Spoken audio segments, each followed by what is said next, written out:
Hello, everybody. Welcome to tonight's interesting modelling company. I think we're calling it the Midweek Revue for a change. Got to give it a name. We just can't keep calling it the midweek one. Why not? Doesn't make for a good poster. The word "one" written very large. You just wanted to post. You just wanted to type review, didn't you? You just thought it looked cool. I did think it looked cool. Yeah.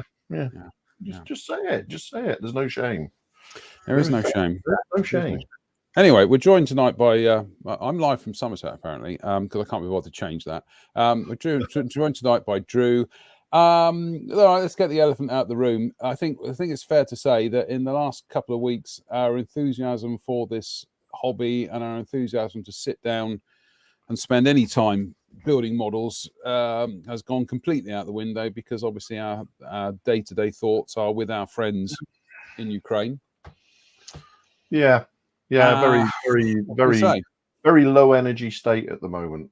You know, I'm sort of keeping an eye and hoping that people have got stuff to say in the comments this evening, because without wishing to sound too rude, I don't really have the energy to drive the conversation, if you know what I mean.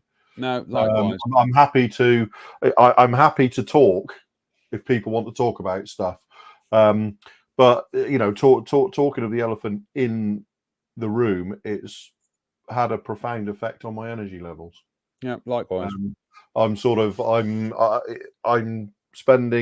I'm trying to force myself to do something at the desk every day, but it's coming out at 15 or 20 minutes a day, and then I can't focus because I need to know what's going on again, and then I'm back to trawling Twitter like some internet connected voyeur. It just seems to me, to be honest with you, there was as I said on the show on Sunday, that a couple of weeks ago I started that ICM Laughley, in an absolute kind of like torrent of enthusiasm, because as everybody knows, I've been looking forward to that kit for the last 12 months, and then to suddenly be within literally probably about 3 hours of finishing it, just that, that 3 hours you have where it's little things you have to do to finish a model. And then obviously the situation in Ukraine, just kicked off, and it took a turn for the worse.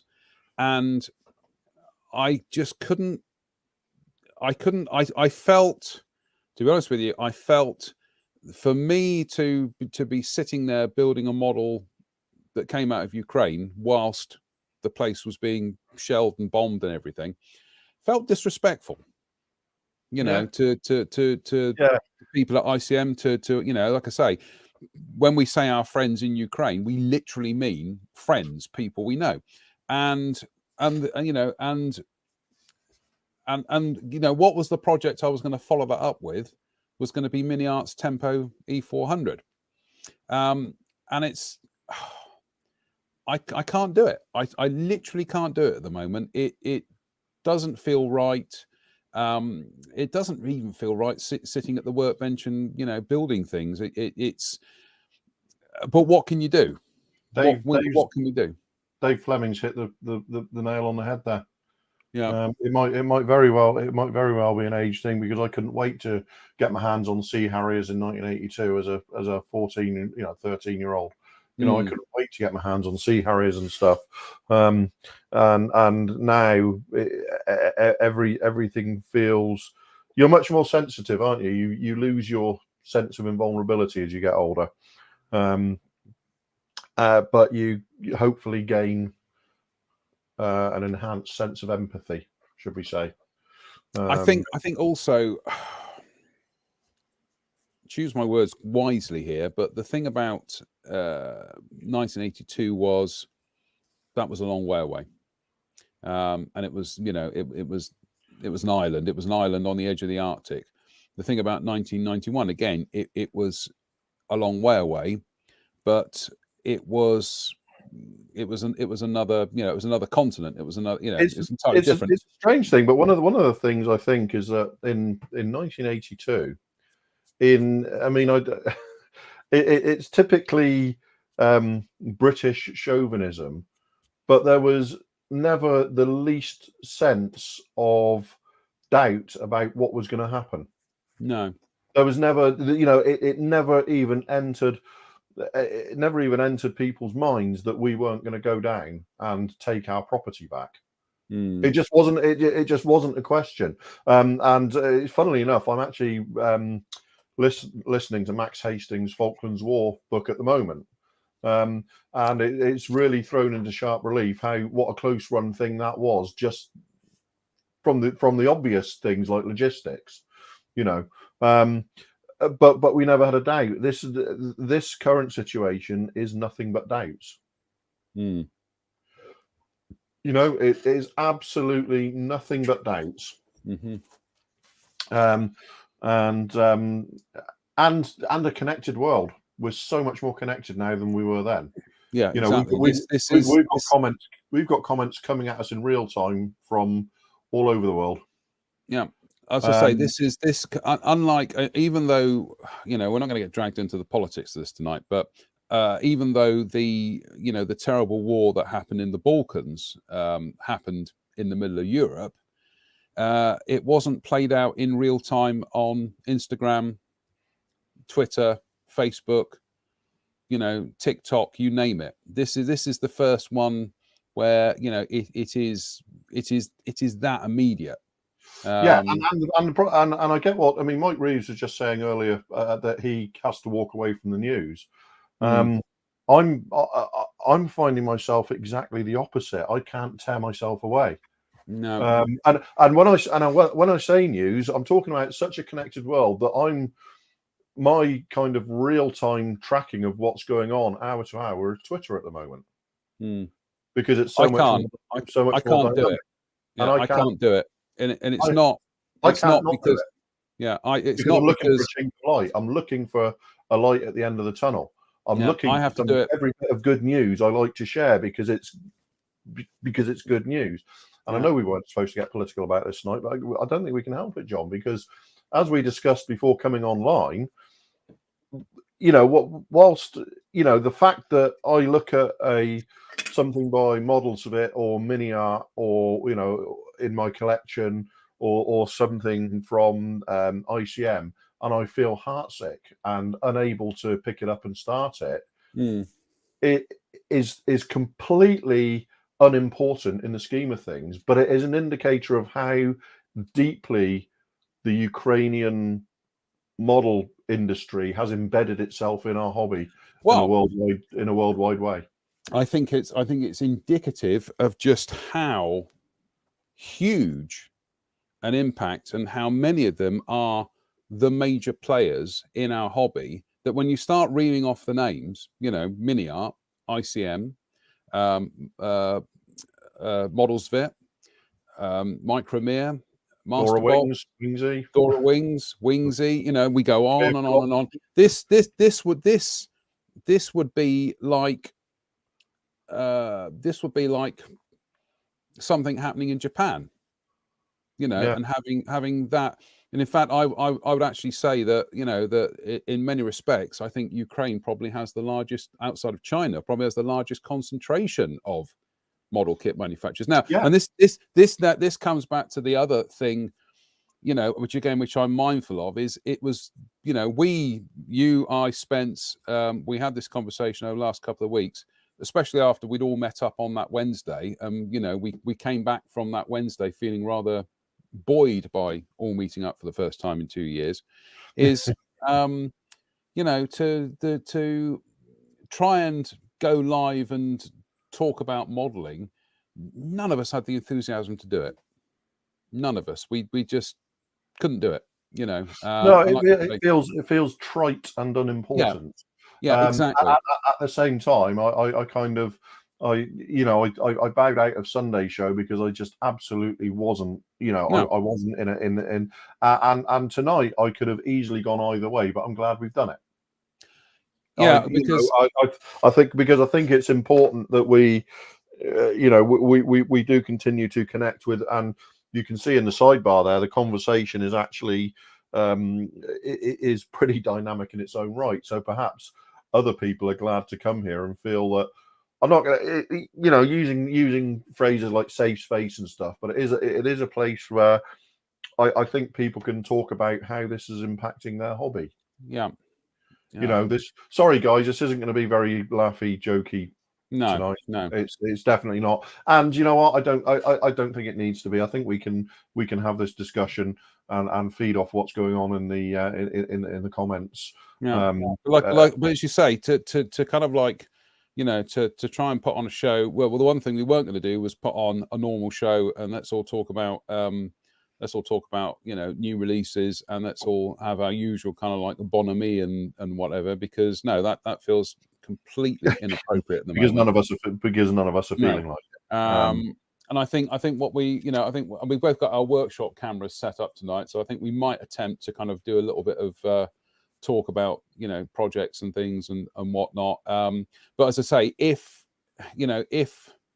we do start talking modeling again tonight, which now it sounds like that sounds like the daftest thing, because that's what people have tuned in for this show anyway. If we do start talking modeling tonight and we do start drifting into the minutiae of the projects we're working on, it is by no means us trivializing what's going on or trying to put it, trying to kind of like downplay it or anything like that.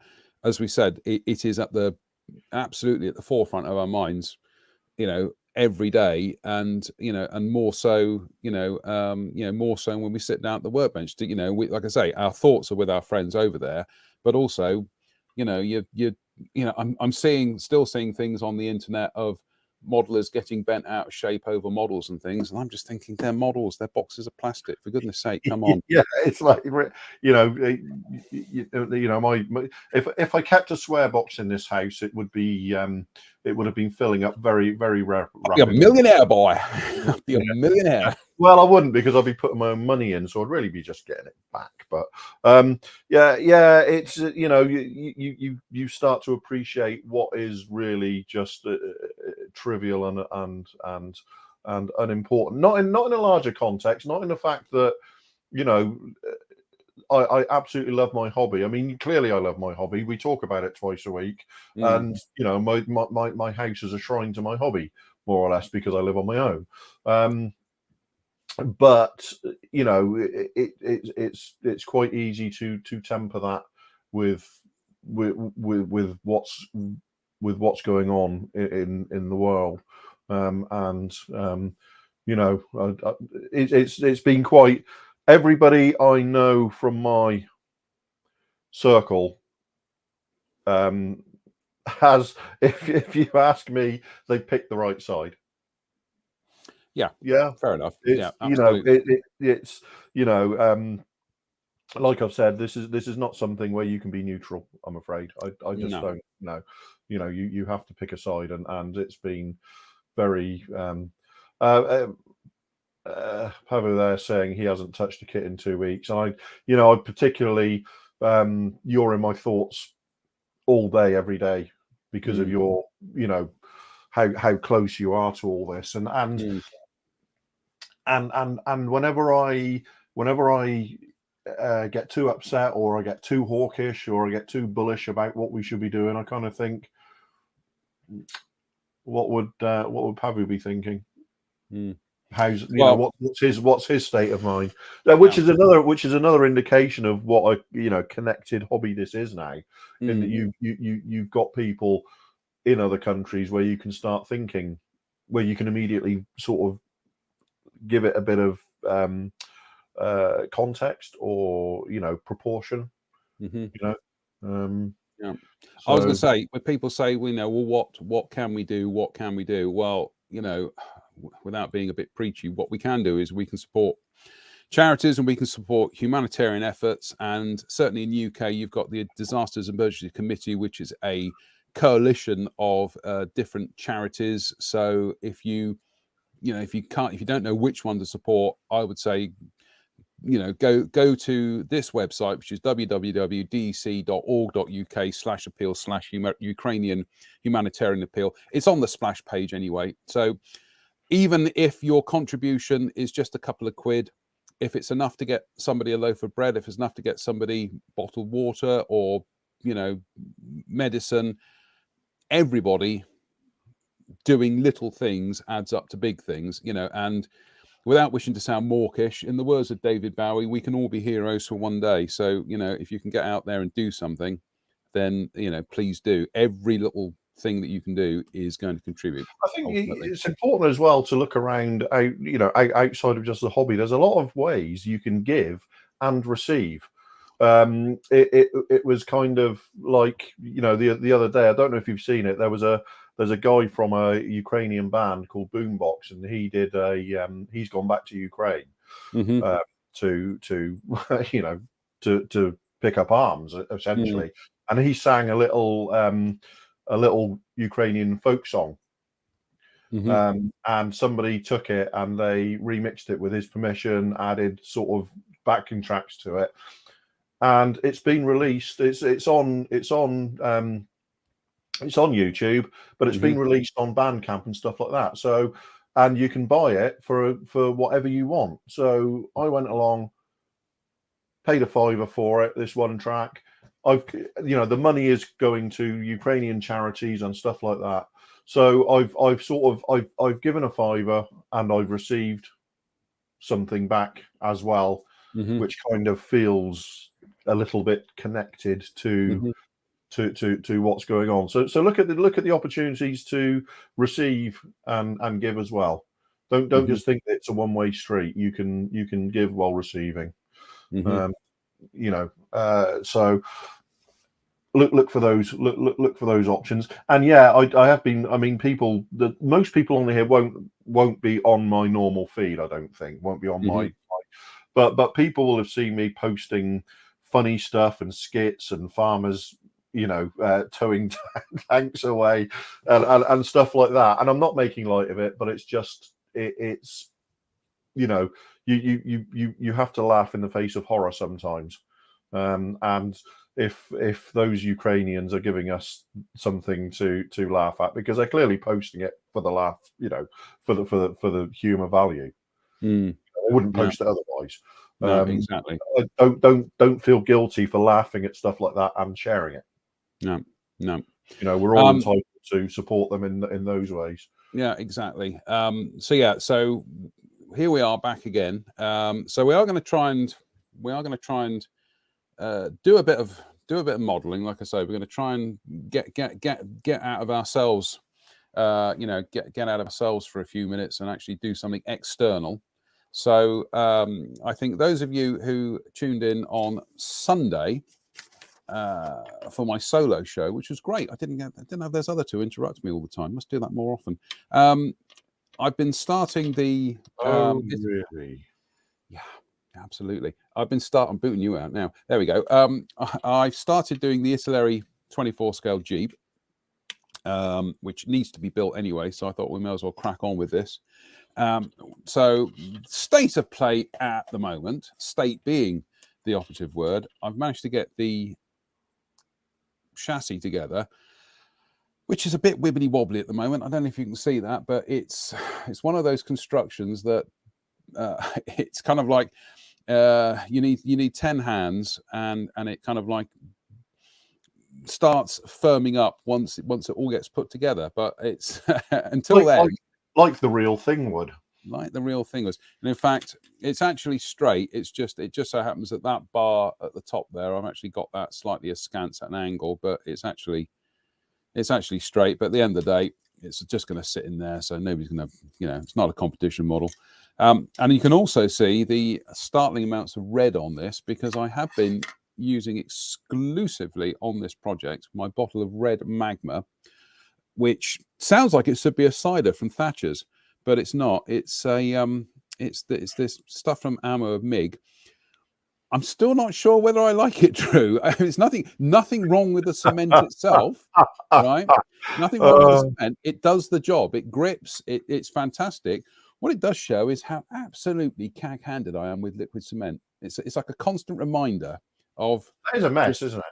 It's just, well, if this was Tamiya extra thin, you wouldn't see that because there would be no stain left afterwards.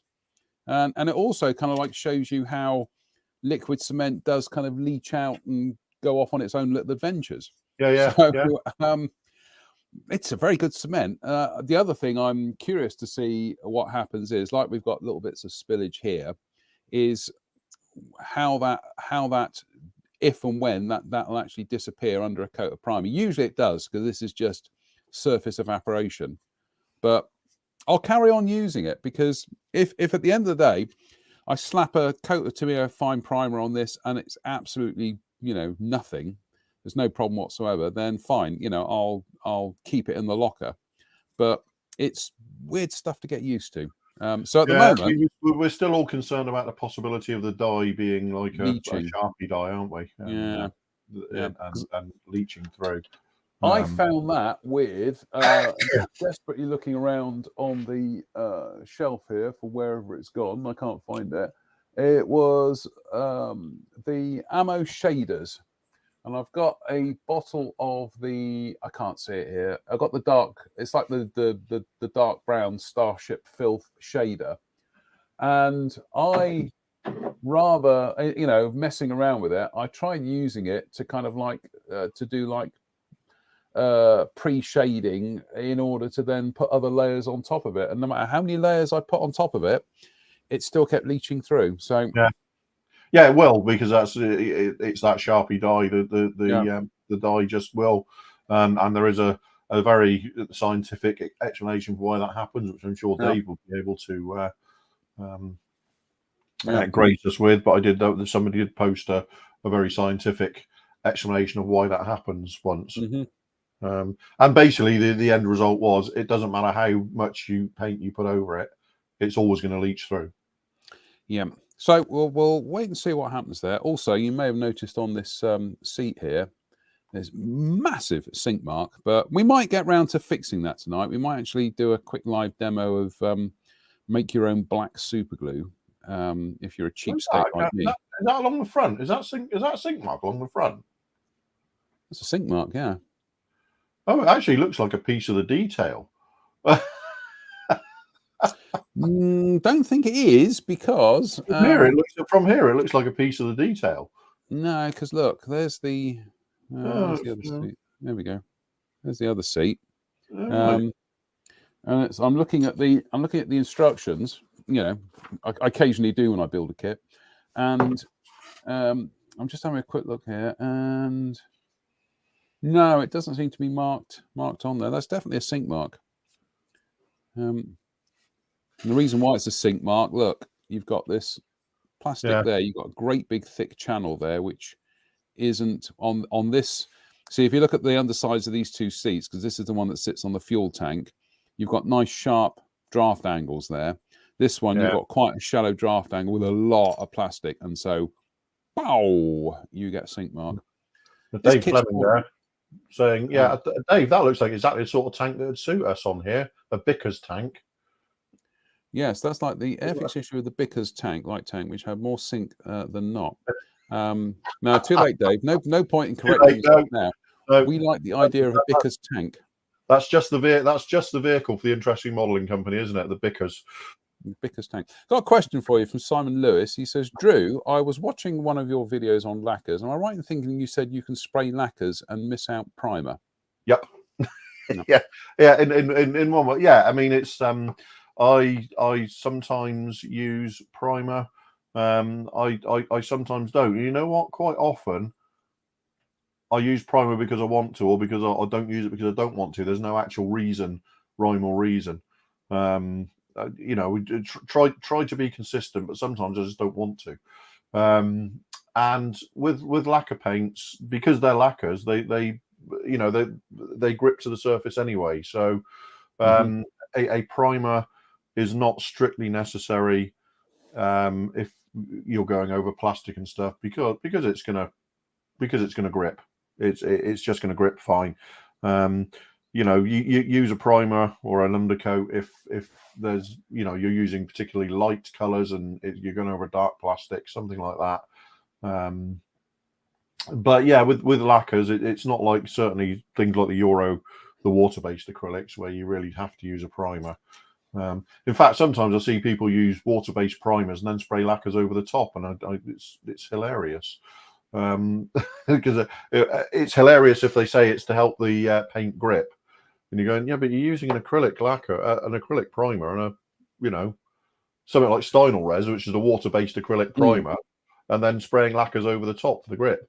Elephant in the room, and there's going to be so many elephants in the room tonight. It's going to be like the enclosure at Whipsnade Zoo.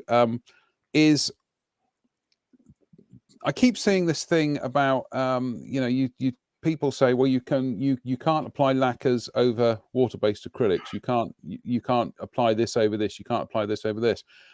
In my experience, I have used the Vallejo primers. Here's a good example of one.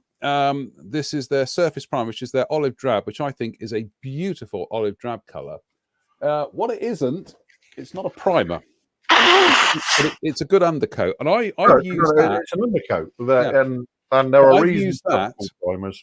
Yeah, I've used that on project. I might even use it on this. I've used that. Then I've gone over that I've done weathering over the top of that with lacquers. Then I've actually given it, the old, Mr. Color gloss. It doesn't affect it. I've found nothing. You can spray almost anything over anything if you know what you're doing. Yeah, that's it. I mean, people, all paints do not behave the same. So I would be quite happy spraying MRP over a Vallejo acrylic base, because I know I wouldn't choose to do it as part of a process. It's not a technique I would use as a technique, but if it needs doing in a particular instance, I wouldn't have a problem doing it. In fact, the majority of the problems have gone away since we've moved away from enamels. Really. I can relate a story there, because lacquers over enamels is probably the most risky. It is, Dave. But having said that, if you've got the time to leave some enamels to actually cure, to not just dry, but actually cure, which in the case of enamels is can be weeks, then the enamels will be just some of the hardiest paints in the world. They're just incredibly hard, but when they've cured, as modelers, we're applying paints and getting it all done in a compressed time frame, if you like. With lacquers and acrylics, that doesn't tend to have much of an effect. With enamels, it can have an enormous effect. Right, I can relate a story from Wibbly Wobbly Effect 30 years ago. I was building the then brand new Monogram A37 Dragonfly, and I was building it in one of the Euro schemes using a microscale sheet. Now, I painted that with Humbrol enamels, and I did a pretty good job, I thought. Then the next day, I coated it with, I think it was Humbrol Gloss Coat, which I thinned with cellulose thinner. And it dried, and it was really lovely and glossy, and it dried. And then after about an hour, it then ended up looking like Dustin Hoffman in Little Big Man. It was just wrinkled everywhere. Yeah. And I learned that lesson. That and like I say, I tend to think that with the large scale move away from enamels, these problems have got less. Because remember, there used to be a terrible problem with spraying Tamiya gloss over just about anything because it would crack, and I don't really see people complaining about that these days. I always used to find that with Tamiya flat red, it was the only color that I found that unless you were really quite careful with it, it would crack. And I don't really notice that. I haven't noticed that. I mean, I had it happen to me in the the end of the 80s and the early 90s, but I haven't had it happen for many years. All right, we'll cut to your workbench because I'm just going to go looking for bits and pieces here. So, you're going solo, boy. All right, you're going solo. Really say. I mean, I've been working on this this hobby boss, this little hobby boss Rafale, which I'm sort of going through the process of putting the markings on at the moment, because I got that anniversary sheet for the tail. which I think is a really pretty scheme. I mean, this kit is. I hate the phrase straight from the box except for, but I haven't done a lot to it. I've made and printed the chaff dispensers for the rear here. Made them in Fusion 360, printed them. I now have enough for about 17 squadrons worth of rafales, because as is usual with these things, when I start printing these things, I tend to print an awful lot of them just to nail the shape and refine it. But the Sci-Heart decals, I was under the impression that Sci-Heart decals were like home printed almost, that one carrier film over everything, and you cut out each design as you need it. These are absolutely beautiful. They're I don't know who prints them, but there's 3 different sheets in the set, and they are all absolutely superb. Plus, you get vinyl masks for the walkways there, which makes that very, very easy. So that's just the main scheme here is dark gold grey with some shading and stuff. And the walkways were done with light gold grey, and then another dark gold grey spray over them, because they fade and they weather quite heavily on the real thing. So yeah, I'd intended to do a Qatari Rafale C was my plan, and I didn't have any. The only Rafale I had in the collection in the stash was the Rafale M. So I thought, I'll just start that anyway, because I fancied a Rafale, and then obviously went to hunt decals down for it, and then went to hunt, information to do the chaff dispensers and other stuff. And what are you doing, John? It's all right. I'm just cleaning my workshop. You carry on that. I'm going to mute myself. So, yeah, it's. But like I say, it's been sort of. I've been adding some decals over the weekend and into the beginning of the week, but largely I've kind of lacked the enthusiasm to really crack on with it, because I'm too busy. I'm too busy and too distracted by what's going on in the world. But stuff like the wheels here, which I've sprayed, so I need to spray and. I need to mask and spray the hubs on those.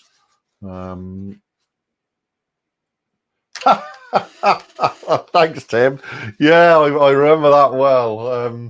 That was my when Internet Modeler first started back in the day. I built that. I seem to remember. I can't remember where I got it from. I think Hannants might have sent it to me, because I had a short running thing with Hannants back then, but that would have been 1999, and that is still the best Rafale kit generally available. I have several of them in the stash, and I was looking for intakes just last week, because it hasn't got intake trunking. But yeah, that's because I did that. I seem to remember I did that in the prototype Rafale M in the camouflage. The first one had a very, very, very pale camouflage scheme, where you could barely tell the difference between the 2 greys, but it was on there. But that was really in the early days of being on the internet and a modeler on the internet. I'd only been on RMS, so that was still when Rec Model Scale kind of held. You're still muted, John. Thank God there for you that. go.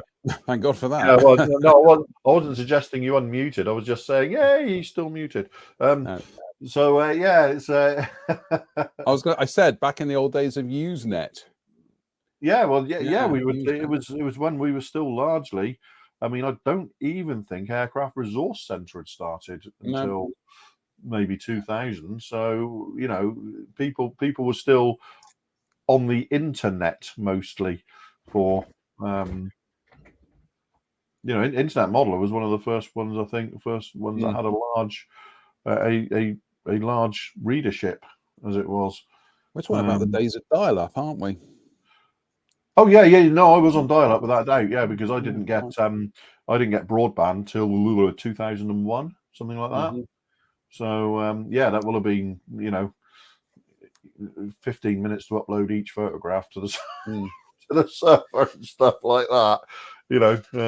and you know, and 3 hours to download a song from Napster. Let's avoid some controversy here. Let's do some actual practical modeling here now. We all did it. No, I didn't. No, don't be. I didn't. I supported music. Did. I supported music. Right, here we go.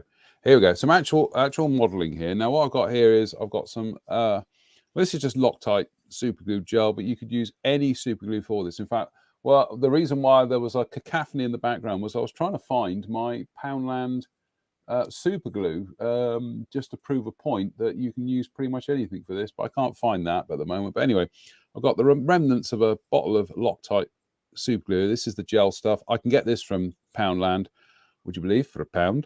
And so what we're going to do is we're just going to blob a bit in there like so. And then I'm assuming most modelers have got this in their inventory or something like this. Oh, that's a bold assumption. It's a bold assumption, but if you haven't, then you need to go out and get some. That's a bold statement. So what I'm going to do here is this is a well old bottle, this, but I'm literally just going to get a small blob of it and mix that in as well. And that's our tint. So that gives us our color. Then what I'm going to do is just a bit of talcum powder, which is just to kind of bulk it out a bit. Mix that into a lovely, lovely paste. Oh, look at that. That's lovely. You can see now it's this kind of, what's it remind me of? Kind of reminds me of rock cake mixture. Reminds me of rock cakes. And then what we're going to do is we're just going to blob that onto our massive sink mark here, like so. And the beauty is that the talcum powder will actually help this kind of set off a bit more. In fact, I'm just gonna level that off a bit because I've put it on so thick that it's actually kind of sitting proud of the surface there a bit. So there we go.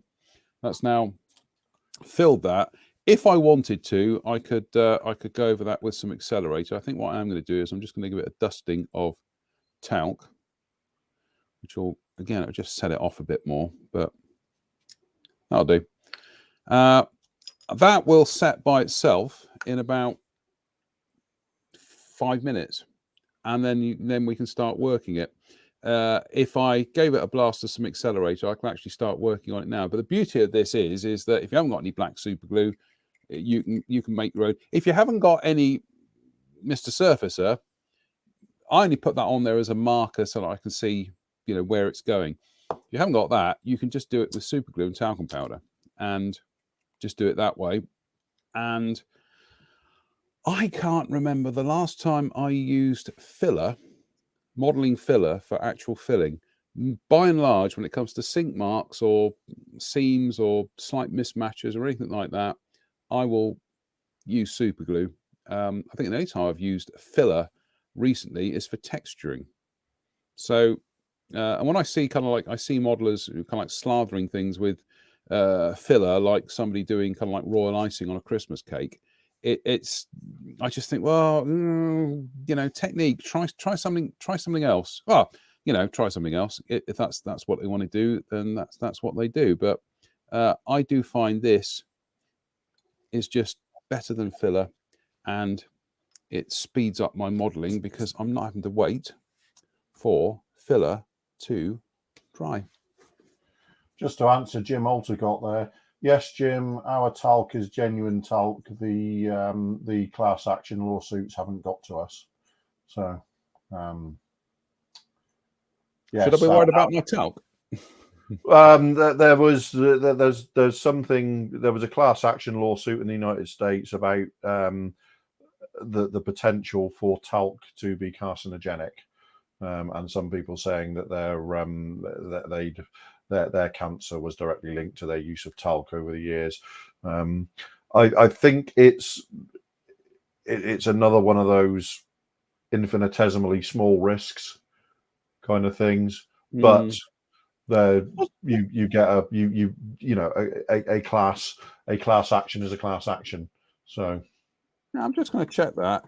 No, not check that. I seem to remember.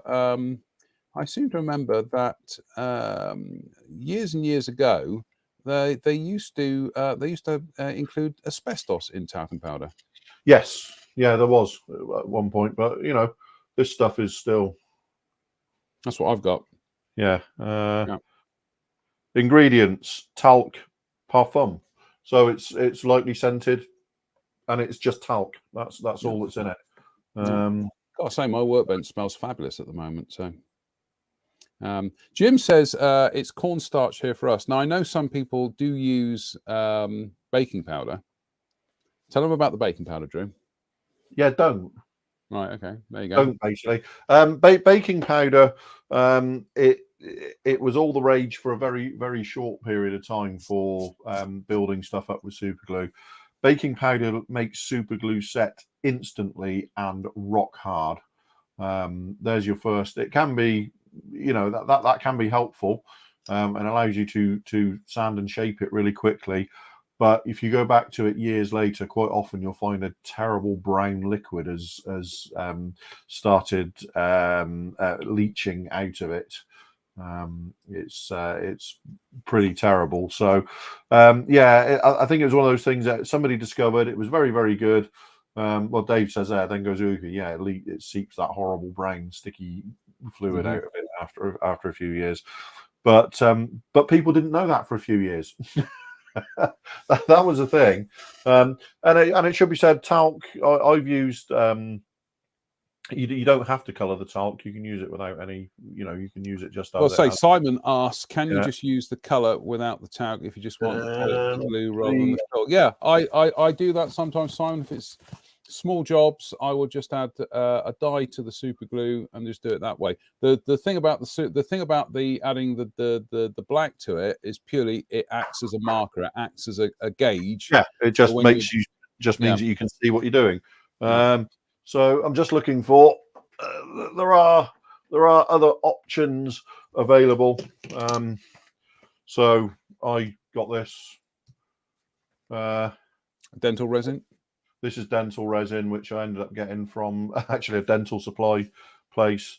I couldn't find it. It was very, very difficult to find in the stuff that I wanted on eBay or anywhere. So I ended up going to a dental supply place where I got this. This, and including all the postage and stuff like that, this cost about £30. But that is, that's a lifetime supply. Yeah, but I will be incredibly surprised if I ever need to buy another. I've had it for a year. I filled that up with it a year ago, and that's how much is left. So it's Pollard's here. No, I noticed that. I'm not giving any publicity. No, don't. No. Evening, Spence. All right. Evening, Spence. All right. So there are other options like this dental resin, which again you can mix with super glue and use. And there's some different stuff, which is the stuff that is used for nail, doing nails. In beauty parlors and stuff. So that's the stuff that you can get on eBay. It's a little bit coarser than this stuff, which is really very fine. This is basically like a talc. This is quite a little bit of a coarser powder. But the thing is, they're all great for reinforcing stuff from the inside, not just filling gaps. So I tend to mix this with super glue. And if people have seen me build, people know that I've been building a lot of models with Mirages over the last year or so. A couple of years, I should say. And I always like to reinforce the spine inside when I join the fuselage halves, so that I can spread the lower fuselage to meet the wings without any trouble. So I don't want that joint to split. So once I've glued it and that glue's dried, I tend to mix some of this with super glue and just kind of slather it inside that joint. And it makes it incredibly tough. because I'm such a ham-fisted modeler. That's my models need strength, so I do that. So yeah, you can use talc. You can use these different acrylic resin powders, either the dental stuff or the nail finishing stuff. The reason that's pink is just, again, it just allows you to see where it's gone, basically, and sand it back. I will say all of these do dry once they've hardened off. They do tend to be a little bit harder than talc and super glue, which never really hardens off in an unpleasant way. You can go back to super glue and talc weeks later and it'll sand just as well as it did in the first place. So if you can get hold of some talc, I would suggest talc is a great place to start. Well, the thing about dental resin is there's a reason why it's got to be hard, and that's because it's people's teeth, isn't it? Yeah. People's teeth. So, right, I'm just going to do a quick. I'm just going to switch to my camera at the moment, and I have actually Blue Peter moment. I did actually just drop a bit of accelerator on this because I wanted to kind of like, show this in action now. So that is now absolutely rock hard. Absolutely rock hard. In fact, our spatula here, you can see I'm picking it up by the there you go. Yeah. That's how quickly it's set. So what we're going to do is I'm going to get one of my Flory skinny sanders, and I'm just going to take the top of that off, and then I'll go over it with my Infini. But if you were using, in fact, that is, I'm gonna wet sand that because that is a bit too dusty for me. If you were doing this with filler, you'd have to be waiting 24 hours or so in order to do this. But wet sanding is the way anyway. It's always much better than dry sanding if you can. Well, this is the thing: is just clears the cutting action much it nicer. Does. Also, I was always told that if you are using filler, kind of like model filler, this is something that somebody who worked in a car trade told me. He said always sand that dry because fillers don't like water. It can they can actually they can soak it up, and then it can actually make them slightly more fragile. He said that whenever they're doing filling on cars, they're repairing dents and things, and they're sanding. They dry sand. They never wet sand. Yeah, I can see that. I mean, I kind of I can see that with cars, but I don't think it's quite as problematic with. I would take the easier sanding that you get with wet sanding on a model. Yeah. Well, what we've done there is we've just given that a quick. Got rid of the bulk of that, the bulk of it there, and pretty much that's it. Now I'm just twisting it to the light. I've lost a little bit of the seat cushion detail, but it's a little bit exaggerated anyway. I've still got a little bit of pitting on that. So what I'm going to do is I did this years ago. The thing is, if you have to do several applications of it, it doesn't matter because it still means that you're still moving much quicker than you would with a conventional filler. So exactly. But what I'm going to do here is, when I'm doing it, I'll use 3 or 4 applications. Yeah. Just adding a bit, sanding it back, seeing where else needs a bit, and I'll go through that process 3 or 4 times. Years ago, I decanted some Mr. Surfacer from that bottle you actually saw earlier on. I put it into a Tamiya bottle here, so I've always got kind of like a ready applicator for it. And so, Mr. Surfacer is this will dry again. Probably, if I'd have done this at the beginning of the show, it'd be certainly ready before the end of the show. But I hate a dusty workbench. That's it. That's once that's dry, I will give that another sand and whatever, and just check it. But honestly, as much as I do like fillers, and I do occasionally use them, there are sometimes jobs where you do need like a conventional filler, or you can use it and you can wick off the excess with some Mr. Surfacer. But by and large, for doing jobs like this, it's, you know, you don't have to add the dye. And I find just adding the talcum powder, it just a piece of cake. Absolutely. Yeah, I mean, I still have solvent-based fillers. I still use them from time to time. Tamiya's basic filler is still the best solvent-based filler that money can buy, and I still recommend that everybody have a tube of it, you know, to hand. Because, and again, as much as you try and say, oh, there are great techniques that you should stick with, sometimes I use that filler because I want to. Do you know what I mean? It's not necessarily the best. It might not necessarily even be the best product for the job I'm doing. Sometimes I want to do or use a certain technique, just, you know, for my own enjoyment. So I will use a solvent-based filler where it's not the number one choice. Now, Mike, if you can get hold of the Infini sanders, they're great as well. They are fantastic and well worth the money. Yeah, Mike. Again, I don't know. It's the United States lives in a kind of a bubble of its own as far as modelling products are concerned. It's difficult to. It feels less integrated with the rest of the world in many ways. It's a really peculiar thing that feeling I get that. You know, outside of decal producers and you know the few resin guys, there really doesn't seem to be a huge model industry in the United States anymore. Mike, here you go. If you want to order them from this country, you can go to Premium Hobbies, who are based just down the road in Weston-super-Mare, and they will certainly take your money and send some to you. I think there we go. A brazier, some sanders. There we go. There we go.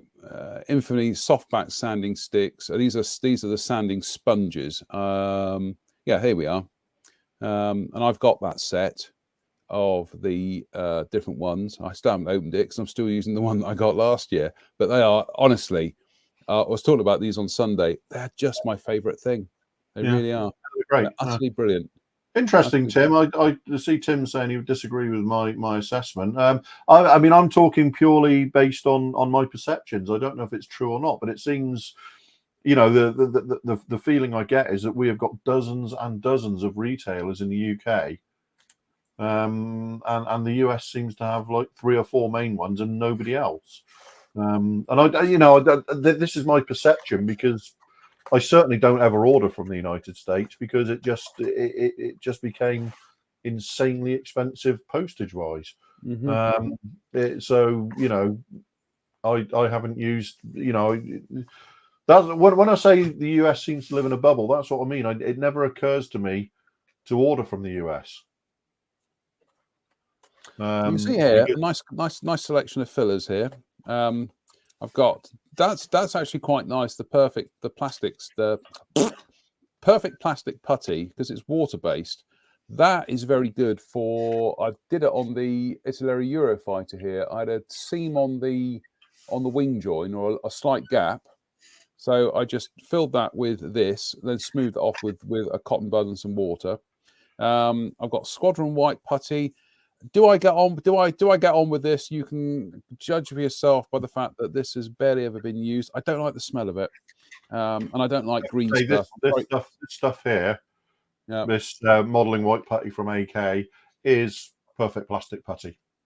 Okay, it's exactly the same. So I got the grey stuff, but that's definitely a solvent base. I think that one's a solvent one. This is perfect plastic putty. Right. There you go, acrylic red glazing putty, obviously. No, yeah, got that. Yeah, you know, the good old standby, plus some Mr. Hobby, rapid epoxy putties. I've got some Tamiya 2-part putty here. I've got some Milliput. Hang about. I've got. There's some Tamiya epoxy. Yep, there we go. Look, Milliput. Well, look, there's some Milliput black. Yeah. So I got Oh, all Lordy. that, and yet I still make my own filler. Oh Lordy. How much was that one there? $3.99. Sorry. Yeah. Oh dear. It's remarkable the kind of I've got terracotta as well here somewhere. And I can't seem to. Oh, there we go. There we go. There's a Tamiya basic putty. There we go. Dave Swindle says Micromark has the Infinity sticks in the USA, and he's got a link there. So there you go, Mike. I don't know if that's the retailer you were using, but Dave's given us some of that green putty. So I don't know where that came from because it's not even in a bag. It's just in this little plastic. Yeah, I'd flush that down the toilet, mate. You know, I think it's great stuff. That green epoxy is fantastic stuff. And Tim also, for you, Mike, he's got usgundamstore.com/pages/search-results/page Infinity Sanding. So yeah, if you go on there, you'll probably find them, and Jim as well. He's looking for them as well, and Mike Williams. Well done, Mike, getting your Invader on the cover of Airfix Model World. He says, Mr. Hobby, white putty all day long and Vallejo plastic putty. Also, liquid paper is useful as a filler for scratches and small sink marks. Yeah, liquid paper is an old standby, isn't it? I think most of us stopped using Tipex or liquid paper when we got Mr. Surfaces. Well, it was Mike McAvoy, the late great Mike McAvoy, who I can tell you the actual review he was doing the PM Models Beach Expediter, and because it was a little bit trenchy, he said you could fill the panel lines with Tipex, and I remember going, Tipex? But of course, Tipex back then in the 80s was still solvent based. Yeah, exactly. So it's good stuff. Mike, we've always got one. Squadron Green Putty. Do you know? I got linked up. Squadron Grip Putty. The last time I got some of that Squadron Green Putty and I applied it, I felt to me like it was sanding. It was sanding a gritty mixture when I went to sand it, and it was horrific. And I can remember the first time I got some when I was 12 or 13 years old. It was like the holy grail of fillers. When it finally came to the UK and I managed to get a tube, I thought it was just, it was one of those epoch shifting things in my modeling life, finally getting a tube of Squadron Green Putty. And the last time I used a tube, I threw the tube away. I can remember getting some because, again, it was one of those things that you read about it so often, green stuff, and it's like, now I'm a pro, now I'm one of the big boys. I've got some green stuff putty. Here we go. Yeah, that's it. You thought you joined the big boys. You thought you'd made a massive sort of seismic leap forward in my modeling. Yeah. First of all, I couldn't stand the smell. I just found it turned my stomach. And secondly, green putty, it just looked like kind of like something that had come out my nose, frankly. I didn't like it. And I didn't like when it dried and it was a bit crumbly, and it was, honestly, it turns my stomach even thinking about it. So sorry, Squadron. I know it's a much loved product and it's part of modeling lore, but I couldn't. I think, honestly, in this day and age, it's a part of modeling tradition and part of modeling lore, and that's probably where it should stay. It's probably where it should stay. Green stuff, it was toluene was the and even in the 80s, the first time I saw it in the 80s, it came with a warning about toluene in it. Contains toluene, so it's not like people were unaware. But no, I mean, I just remember it just revolutionizing. Thinking you joined, you joined the big boys when you got Squadron Green stuff, because it was American and it got over here at last. And Yeah, felt so much more exotic, didn't it? Yeah, yeah, that's exactly it. That's Yeah. exactly it. It was like for that time throughout the 1980s when the use of an airbrush in your hobby was very American and totally sort of next gen. It was, you know, and that's when the model magazines and modelers in the UK used to look almost exclusively to America for their cultural cues, not the products, but do you know what I mean? It was every year there was, you know, the US IPMS Nationals featured heavily in the magazine, and you're always looking at the models on display there and going, wow, you know, they are so far ahead of the rest of the world. Well, I was going to say I touched on this on Sunday, because I did tell the story about how I wrote my first article for Sam back in the late 80s. So I was just barely, barely out of my teens, and wrote this article and sent it in and whatever. And I thought, here we go. You know, we're going to be a writer, and I got a letter back from Alan Hall as a rejection letter. And there were, as I said on Sunday, there were some valid points in there. My photography wasn't brilliant, but by the standards of Sam at the time, it wasn't any worse than what was already in the magazine. But the thing that stung, that I just couldn't get my head round, was that he said the other reason why he rejected it was because I used an airbrush in the article, and so many of his readers prefer to use paintbrushes. And at the time, I remember thinking, well, first of all, Jim Howard uses an airbrush in your articles. You've used an airbrush in your articles. And this is why, towards the end of the 1980s, as soon as I discovered Fine Scale Modeler, that had such a massive influence on me, because here were kind of, here was a modeling magazine, and here was a modeling culture that didn't put up with that kind of nonsense. No, I think I have to say, I think that in sort of early, it's like mid '86, because I can remember it because I just started my apprenticeship, was when Fine Scale Modeler became generally and widely available at WH Smith's here.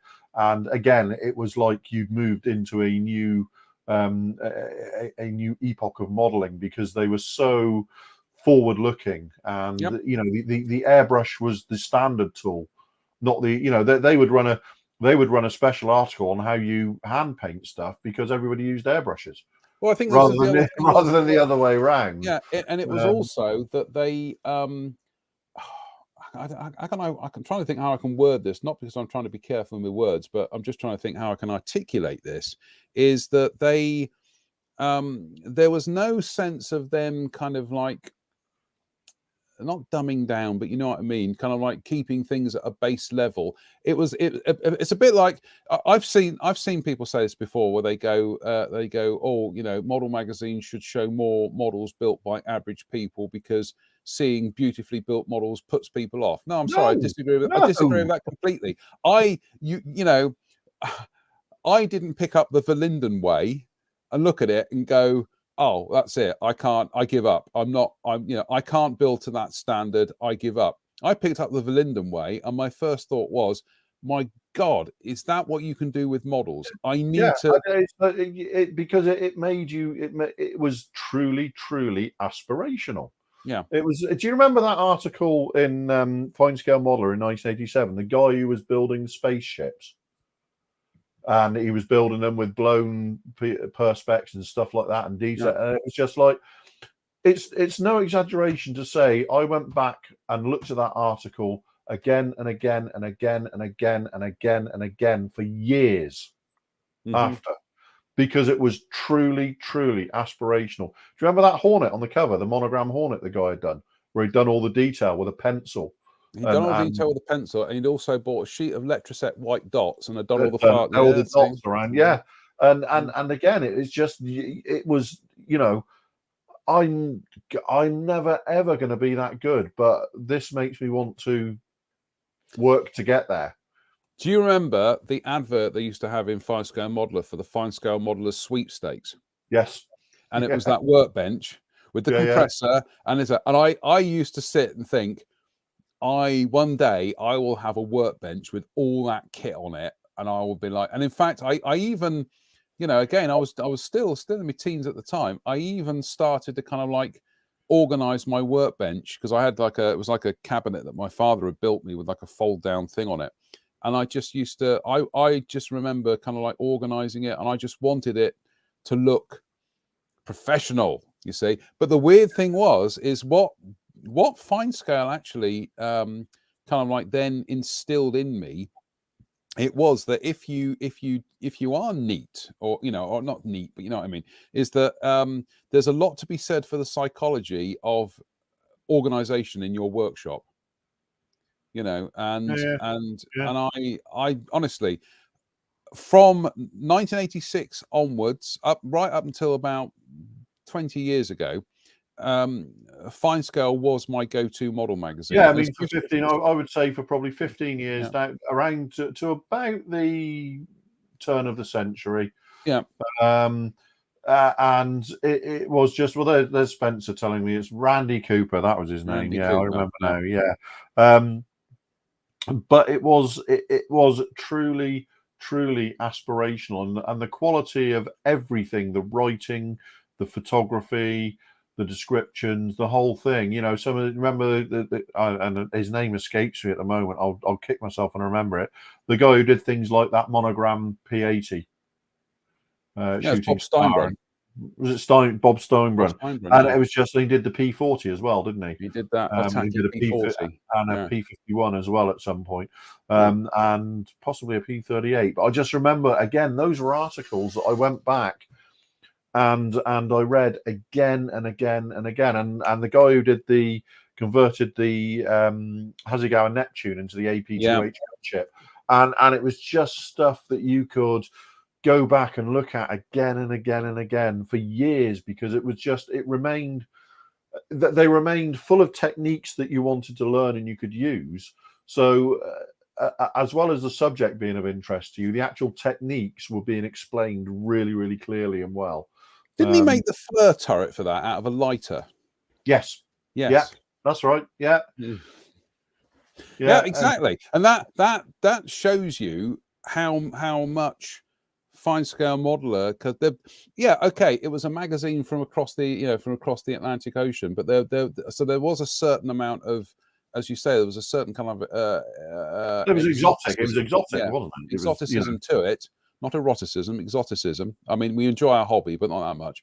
And but the thing is that I kind of like, I identified more with the modelers who were writing for and doing all the stuff in Fine Scale, and then I would pick up the British magazines, and I literally, the dusty British magazines, which was still in that kind of like, hadn't really progressed from that Airfix magazine mold of the 1960s.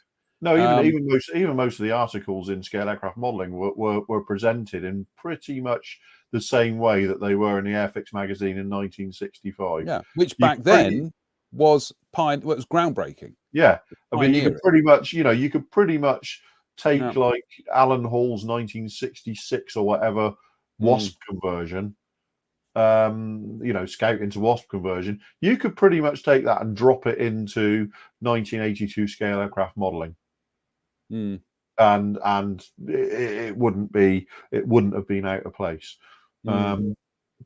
There was just a kind of stasis about it, rather than moving on. But we mentioned this before. The reason why I stopped buying Fine Scale wasn't because I no longer liked the magazine. It was the simple reason why I stopped buying Fine Scale was I'd got to that stage in my modeling where for about that first 15 years, I needed Fine Scale in my life because it was always giving me kind of ideas and inspiration and things and whatever. But when it got to the, and I'm not blaming them for this, when it got to the stage where for about the third or fourth time they pretty much run the same article, Yeah, right. Now they hadn't run it in as much as just repeated it verbatim, page layout and everything. You know, what they did was they tended to recycle the photographs, but I absolutely understood why they did it. They would do a refresher on decal application. They would do a refresher. They were all done. They were all done with honest intent. Yeah, they were done because Fine Scale were always aware of the fact that you were always getting a generation of modelists coming through, and I think sometimes it was actually born out of the fact that they start getting so many letters from people saying, well, how do I apply decals, that they go, right, it's time to run that article again, do the refresh on it. So when it got to that stage, I was like, do you know what, Fine Scale, you have been absolutely a bedrock for the last 15 years, and you've helped me immeasurably. At this stage, I'm going off to now look for new inspirations, but I am absolutely grateful for what you did. You will always remain close to my heart. Well, the fact that you and I still talk about, we haven't bought a copy of Fine Scale Modeler in 20 years, but we still talk about it with utter respect and affection. Yeah, the first one I ever purchased for myself when I was 16 years old was one with the guy scratch built the Whippet tank and the Boeing mail plane. Yeah. Yeah. And you know, our the guy. I'm really struggling with names tonight. Who does the YouTube channel? Yeah, it's Bob Steinbrook. Not Brian Steinbrook. No. Yeah. Well, we were talking about the airbrushing and stuff, but he was a regular. Surely. No, it wasn't. No, it's not him. Scale Model Workshop, isn't it? Yeah. But anyway, geez, I can't remember. It's awful, isn't it? But he was a regular contributor with stuff like his Boeing Clipper and stuff like that. Oh, he was the dentist. Yeah, he's a dentist, but he's a Scale Model Workshop. The guy we got all the airbrushing stuff from. Yeah, I'm just looking him up. Paul Budzik. Paul Budzik. Paul Budzik. Yes. Unbelievable. Thank you, Spokey. I'm glad you turned up, Spencer. Yeah, I'm glad we got an adult in the room tonight. Yeah, God, because we're doing appallingly here for name, remembering names tonight, whatever your name is. So whoever was who told us Paul Budzik, thank you. I can't remember your name right now. But yeah, and so a lot of this stuff still is, still coming through to today. You're still seeing them active today, and like Spence says, with Randy Cooper, I'll have to go and have a look at his site, his Facebook page. Yeah, Philip, there's too many of those these days, unfortunately, I'm finding. But I've got to be saying, I've been enjoying Fine Scale. Have been putting these up on their social media pages, and we've been reposting them. Is some of Paul Boyer's models? They're gorgeous, aren't they? Absolutely gorgeous. Yeah. I know, Fine Scale Modeler was. I mean, for me, it was 15 years till about the turn of the century. Every issue, waiting for it, not just buying it when I saw it, but having it ordered in the shop and getting it, getting it reserved for me. And then when it started recycling articles for the third or fourth time, you started to think, you started to become more picky about the ones you bought. You'd look and see if there was an article in there you wanted or something like that, and then you find yourself just kind of fading away from that and sort of left with the memories. And we're such a kind of a connected online world now that we're doing this, and we're basically doing almost a live magazine show. Just a couple of blokes from Somerset and an occasional bloke from Shropshire. Kind of like making a point about other people recycling material, like we're always doing new things every week. So but I think in our defence is that we are always very, very happy to pay tribute to where we've come from. Yeah, I know. I mean, I know Spencer does with Verlinden. He still, he still is very, very vocal about, where a lot of his inspiration comes from, and I think we're very, very happy to do that without any, without any compunction whatsoever. It's. I'm glad the conversation went this way in the end. Yeah, we've kind of like we've picked it up a bit. Here we go. Look, ups, Daisy. Let's just go to my workbench camera here. And here we go. My my Mr. Surfacer has now dried, and looking at that, it's actually that filling job's not too bad. It could probably do with just a quick pass over with my beautiful Infinity sander. I think Mike Williams there saying to me, a Model Magazine International was the eye opener. I think in many ways, Mike, around the turn of the century, that kind of took over from Fine Scale Modeler for me in terms of my regular, my regular purchase, because it was it was the first magazine that really started playing with layouts to what is common now. Yeah. Exactly. It really started playing with those layouts and always the quality of the photography and the paper and stuff like that was always top notch. So yeah, you're absolutely right. There we go. That's it. That's that sorted. So we don't have to worry about that anyway. Actually, we got a little bit over the edge there, but there we go. So yeah. Ordinarily, that if I was working on this in sequence, that would have probably been about 10 minutes from it being a sync mark to now just being completely sorted. So, Spencer, you're absolutely right. You have to speak about your influences, but I kind of almost get the feeling that some people don't. No, I wear my influences. Whereas we're very vocal about it and very happy to be so, because we don't, adopting or adapting someone else's technique is how we move forward. Oh God, no! I will steal from anyone and everyone, but I'll always give them credit. So yeah, absolutely. Right, we overshot by 20 minutes, so that's not bad, because I thought we were going to struggle to fill an hour. I sort of thought it was going to grind to a halt at some point, and we were going to be. We were just going to go. Literally, we were going to be staring into the camera awkwardly, because of what's going on. Yeah. I'm glad. It's another one of those situations where I'm glad we did it, even though I was feeling not particularly enthusiastic before we started, just because. And then you get into it and you're talking, and I don't think it lifts you out of yourself for an hour. I don't think we can say often enough that we're very grateful to the participation. Not just people coming here to watch us waffle, but the participation and the way that you guys drive the conversation when we talk about these things is what community is all about. Yeah, absolutely. 100% what community is all about. So thank you to all of you for being here and participating. Yeah, and like I say, I'm sure over the next week or so, we're all going to suddenly kind of like hit that slump again, and we're all going to want to turn the television news off, and we're all going to be kind of like despairing at what's going on. But we will like I say, do what you can, but also we will endeavor to put on another show and lift us all out of our own thoughts and and anxieties for at least an hour, and then and see where we go from there. So any other business?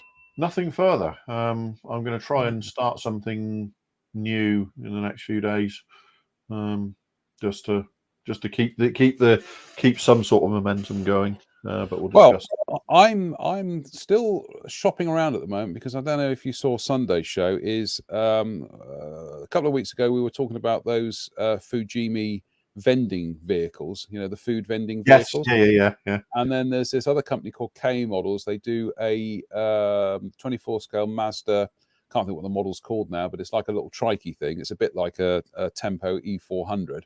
Right. And that looks fabulous. It's another little kind of like weird. It's like a little kind of a tuk-tuk kind of vehicle, but they've like a Scam or Scarab, but in Japan, it's kind of like literally like powered by a motorbike. And I've been having a look around to see where the best price to get those. So, I know I'm building this Jeep at the moment, but part of me is thinking, if I'm going to build something, I'd rather build something that was kind of non-belligerent, quite frankly. So, I might build some civilian stuff. So. Sorry? Fair enough. Absolutely. Yeah, fair enough. Yeah, absolutely. Yeah. Oh, I got any other business? Yeah, I'm going to waffle on about this for a couple of seconds. I'm going to give a shout out at the moment to the new Marillion album, which is currently sitting at number 2 in the UK charts. Would you believe? Unbelievable! Brand new entry at number 2. It's called An Hour Before It's Dark, and I happen to think it's a masterpiece. It's absolutely stunning. I will inevitably listen to it a few times. And the problem with it, Drew, is as always, it's quite dense on first listening. Yeah. But lyrically, it deals with the pandemic in kind of like directly and in abstract ways. But the thing I will say about it is the final track is a song called Care, and lyrically, fragments of words from the previous tracks all link together to create the narrative for the final song. And you suddenly realize that all these little jigsaw pieces that have been laid out throughout the album work within the context of their own. Oh my song. Lord, is it a concept album? No, it's not, but it is. It's a themed album, but when it actually comes for the final 15-minute track, but goodness me, when you get to the final section is very reminiscent of Brian Eno's Ascent and Ending. You know that track that he Atmospheres and Soundtracks. That's the one. It's very much like that. It's got that same ethereal kind of Lord, I adore that album. Yeah, and it's got that same kind of otherworldly kind of feel to it, and it is utterly brilliant. And I think it's one of their best tracks they've ever written. So there you go, folks. Check that out. An Hour Before It's Dark, Marillion, number 2 in the charts. Hooray! So on that note, we will endeavour to be back Wednesday, and we'll try and update you with some. Are you back Wednesday? Are you working? This is Wednesday. Of course, it's Wednesday. Sunday. Shows how I'm going to endeavour to be here on Sunday, just because I think it's helped. Yeah, I think it's helpful. Yeah, and it just shows you how. I think it's been therapeutic. Yeah, cathartic. Yeah. And I think that's an indication of just where my brain is at the moment. Is that I thought it was Sunday, and here we are, it's Wednesday. So I have no idea what day of the week it is at the moment. Well, let's put it this way: I'm frequently waking up at the moment at 3 o'clock in the morning. Part of me says, no, go back to sleep. Don't look at the news. I look at the news, and before you know it, I'm downstairs. I've powered the Mac up, and I'm working. So I'm probably getting about 4 hours sleep at the moment. So it isn't any wonder that I'm thinking today is Sunday. It's Wednesday. So of course it's Wednesday. So on that note, here we go. Tony Sturridge says, JM, referee with us, check out the e-model site. There are 3 versions, including one Fujimi. Yeah, because Fujimi are doing one. I think it's a Reeboks. So anyway, as always, thank you for watching. We are truly grateful. And as we've said, that if you can somehow find your way to supporting some charities out there that are helping people in Ukraine, then please do. You will get our gratitude. We are supporting the DEC, as we said. So until then, we will be back on Sunday. Is that right? Sunday, right. Okay. So until then, stay safe, stay out of trouble, and to our friends in Ukraine, Slava Ukraini. Absolutely. See you later, folks.